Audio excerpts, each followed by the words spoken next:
Hello. I'm about to read, I guess it's not chapter 3, but the third part of the book.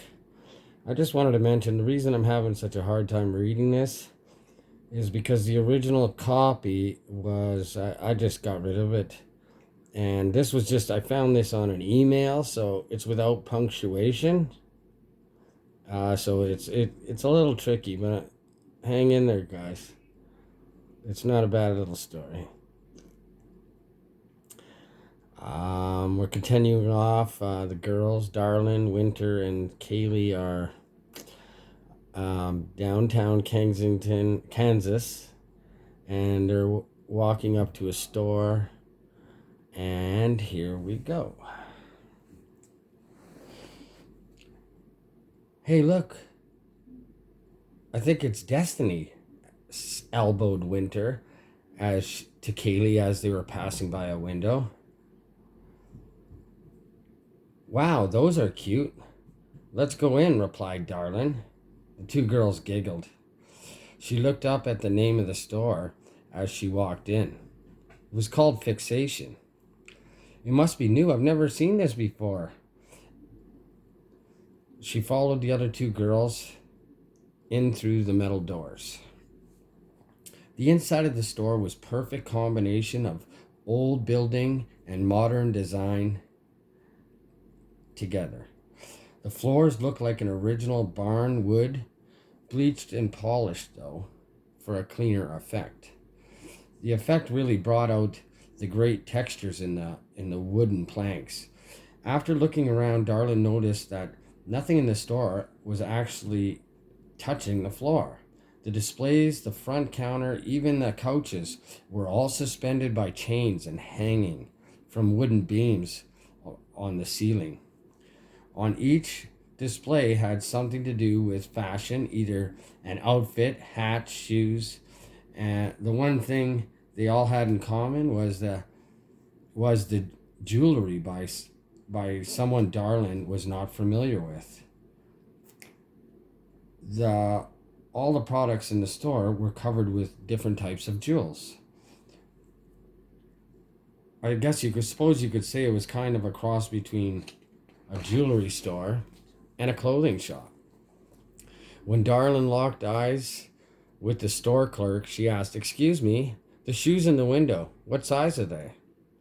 "I think they're a 7, but they might be a bit too expensive for you," responded the blonde shopkeeper with a bright green eyes and an arrogant voice. It was a real pretty woman moment. I went to try them on. I want to try them on. Oh, and the price is not an issue, Darlin snapped back. Darlin never quite knew why she liked to act this way. Whenever someone had made the very easy assumption of thinking that she was just an average kid, she somehow immediately felt very offended and used her wickedness to belittle them. She recalls her mother being the same way. Maybe she picked it up from her. Darlin could remember one day when she was only 7 years old. She was with her mother shopping in New York City, and the store clerk thought her mother was uh, poor because they were wearing new vintage clothing style, and she was a little ahead of her time. Darlin's mom was so offended that day that she told she was told by the stock up shop the stuck up shopkeeper perhaps she would be more comfortable shopping in a store with something she could afford. Well, Victoria, Darlin's mom, demanded to speak with the owner, and when she was off the phone, she told the shopkeeper that her services were no longer needed and that she was the owner of this store. And then added that maybe she might feel more comfortable in the unemployment line. At the time, Darlin did not know what it meant, but she knew it wasn't a good feeling by the way the lady's face looked. That day, Darlin and her mother spent the whole day going through the stock of the store, just the two of them. It was one of the treasured moments that her and her mother had had. Just like on the movies, they played songs and tried things on. Um, Darlin now realizes how shallow and mean it was of her mother to do such a thing, but something made it so tempting to point out a mistake when from this to this shop girl. The shopkeeper started to respond. The shoes are covered in real jewels. You get the shoes. I will worry. Right. You get the shoes. I will worry about buying them. Darling cut her off. Here we go, whispered Winter to Kaylee. We just don't. The shopkeeper started. Listen, lady. I could buy this shop in a heartbeat. Get me the goddamn shoes. And that's it. Excuse me, the shopkeeper said and flung her long blonde hair over. She was a real Jessica Simpson looking person. My name is Darlene Haywood, and I assure you I can afford to buy these shoes. She felt relief almost relieved at that this charade did not have to continue. Now that she had introduced herself, but the relief was quickly short-lived as the shopkeeper said in an even more angry voice, I don't care who you are. No one gets to try on those shoes unless they have. Can you please let me speak with your manager? Another lady came over and talked to the store clerk. The store clerk then turned and realized and snarled at her co-worker. She was about to be warned. I don't have time to play with little girls. I think you guys should leave, the lady said as she turned her nose up to Darlin and crossed her arms. As the lady stood looking down at Darlin realized that the clerk looked a lot like her friend Heidi. Heidi stars in a reality show on MTV. I can't quite remember the name of the show, but it'll come to me. Darlin decided not to persist. When she was not mean like her mother, this young girl was just doing her job. Then asked, what is the price? She removed the magazine from her purse and put it on the glass table suspended from chains beside the till and continued digging into her purse. They are $8,000. Now you see why we can't just let anybody try them on, glared the store clerk. Well, I guess I will just have to buy them then before I try them on, snapped Darlin once again, as she pulled out a $10,000 stack of cash. You get one of those $10,000 stacks of cash you get from the bank that have the green printed band tightly snugged in the crisp new bills. The girl looked up at the bills, but failed to notice the picture on the magazine cover was of Darlin and Heidi from the hills. Darlin was trying to get her to show exactly who she was. The store clerk immediately went to the window to get the shoes. When she returned, she looked very sorry. Well, you can try them on first. I'm sorry we don't have a ton of young girls around here that could afford these, smiled the store clerk this time. Darlin decided to just let it go. She wasn't going to notice the magazine, and she was getting to try on her shoes. You see, she might have a little bit of her mother in her, but at heart, Darlin didn't want to act like that. The shoes were amazing. They were a pair of ruby red high heels. The heel was striped black and white, like the socks from the Wicked Witch of the East. If you ever seen the movie, when the house fell on the Wicked Witch her feet were sticking out. Those were the striping on the heels. All you can see are the black and white striped stockings and the ruby slippers. The gems that made up the shoe were really rubies. They were actual rubies. When Darlin tried them on, she was amazed that they fit so well. After twirling in the mirror a few times, Darlin could not resist. She clicked her heels together and said there's no place like home. All three girls started laughing, for that's what was happening earlier in class. They look great on you, encouraged the now happy store clerk. I will take them. You don't have a matching purse, do you? Darlin, still admiring herself in the mirror. No, I'm sorry. We only have the shoes. The designer is local. Perhaps you could speak with her about a purse if you'd like, responded the clerk in the most helping way. What is her name? I would really like the purse to be made as well. North is her name. She's a beautiful orange haired lady, captivating, answered the store clerk. All three girls looked at each other. The possibility that it was Mrs. North from school. It just seemed a little odd. There's no way, Darlin said. How many orange haired English accented beauties do you think there are in Kansas? It has to be her, Winters asked. I'll tell you what, I will wear them next week and we'll ask her when we get to class. Darlin decided to wear the heels out of the shoe store, and the three made their way out onto the street. Just as the three girls got back onto the sidewalk, the lady from the shop came running out, then said, Hey girls, you forgot your magazine. Oh, that's okay. You can keep it. You might find it a good read, smiled Darlin as she walked away. The sun seemed to make Darlin's new heels sparkle with every step.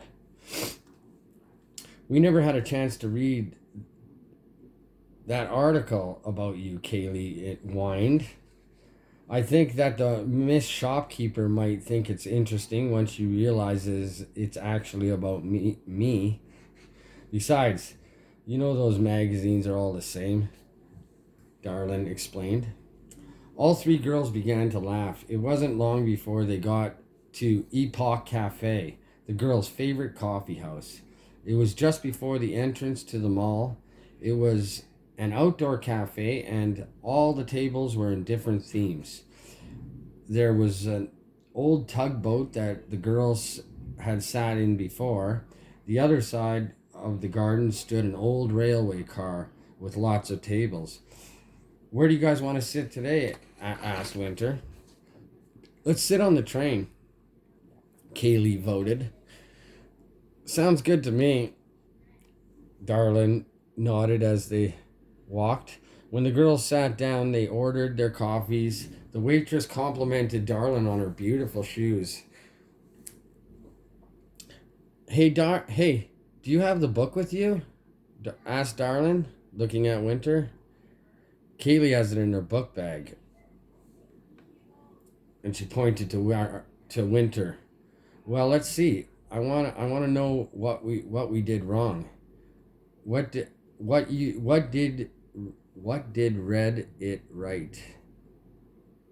Didn't you, Winter? You did read it right, didn't you? We must have done something wrong. Give it here, persisted Darlin. Winter handed Darlin the book. The cover was all black and was titled Not for the Faint of Heart. The book was about a modern-day Wiccan practices. The three girls had been dabbling in the arts since Mrs. North had covered witchcraft in history and the medieval art classes.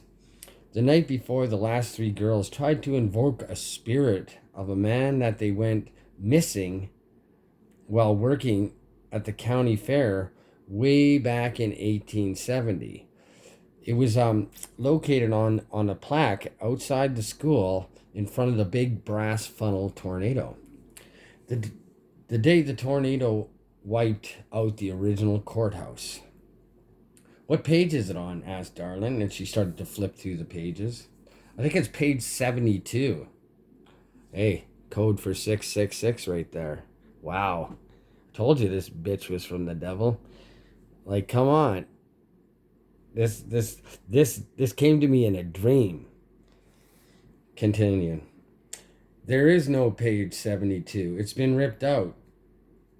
Oh, yeah, I forgot I took it out. It's in the box, said Winter, in a very apologetic way. I do think we need to get some supplies. We should stop by the Pagan Wonders. I want to try that. And right there, it just did like a blank on the storyline. So I don't know what was there, but the next word is castle. Darlin and Disco impatiently waited in their headquarters for the school bell to ring. It was months since she had seen her mom. She found herself wondering about what her mother had in store for her birthday. After all, the lady did know how to throw a party. Darlin's birthday was always a big event with many lavish gifts. I suppose this was Victoria's way of buying her daughter's love. Perhaps a way for her to show off to all of her fake Hollywood types how she was the mother of the year. Victoria was always nicer to Darlin when people were around. Darlin grew up thinking that that was just normal. As Darlin cleaned the mess that Disco had made earlier in her dorm room, she started to think of how great it was going to be that she was finally going to get a chance to see all of her friends back home. You see, back in Hollywood, well, actually, anywhere in the western part of United States, Darlin's mom is, well, how should I say this? Quite a big deal. Darlin's mom was Victoria Haywood, a poster child for the wealthy socialites, chumming around with anyone who was anyone in the music, fashion, and film industry. She hosted most of the elaborate parties and attended all red carpet events. Victoria was a very wealthy heiress. Her initial claim to fame was her mother's billions, though. Greta Haywood, who is Darlin's grandmother, is the owner and CEO of the world's largest research and chemical company called South Corp. In Forbes magazine, she is always listed as the richest woman in the world, even worth more than the Queen of England. I guess it was about in the late 1960s when Victoria had her first real taste of fame. On vacation in Las Vegas, Victoria attended a Frank Sinatra concert. A very popular singer at the time was also known for his piercing blue eyes. It was at this concert that she was pulled on stage by old Blue Eyes himself. Victoria loved the attention. The word has it that Victoria's piercing blue eyes and her beauty caught his eye. Frank had always had a weakness for beautiful women. For those of you who are too young to know who Frank Sinatra is, he was the leader of a well-known group called the Black Pack, Rat Pack, full of actors and musicians. They were always in the tabloids for their antics, kind of like Lindsay and Paris are in today's times. Victoria and Frank quickly developed an intimate relationship, for Frank had known who she was. She was a beautiful girl, but she was worth money. In which the press, they were regarded as Hollywood royalty. Actually, the first set. Although the relationship was brief and only lasted 6 months, it was the one filled with drama and passion. It was the breakup that gave Victoria her first taste of real controversial press. The story goes, and some believe it was staged, due to the fact that they always remained good friends. Anyhow, in the main lobby of the Flamingo Casino in Las Vegas, while Frank and two of the other members of his, Sammy and Dan, were signing autographs in front of hundreds of people and all the members of the press, Victoria came up, strutting straight up to Frank in the most beautiful violet silk gown, topped off with long velvet white gloves that went past her elbows, wearing a pink tiara.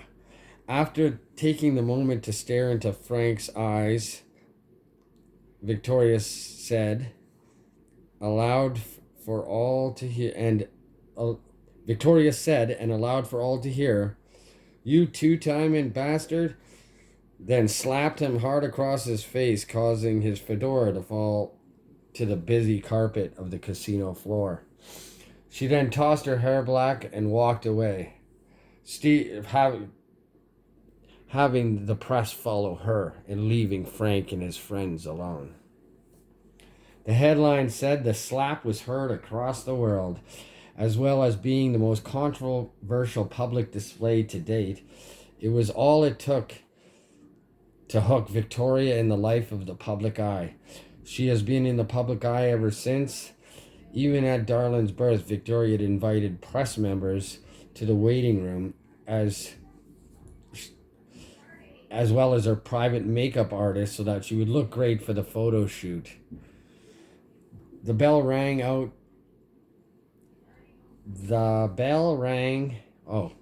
Back at the school, the bell rang out like the starting line of the Kentucky Derby.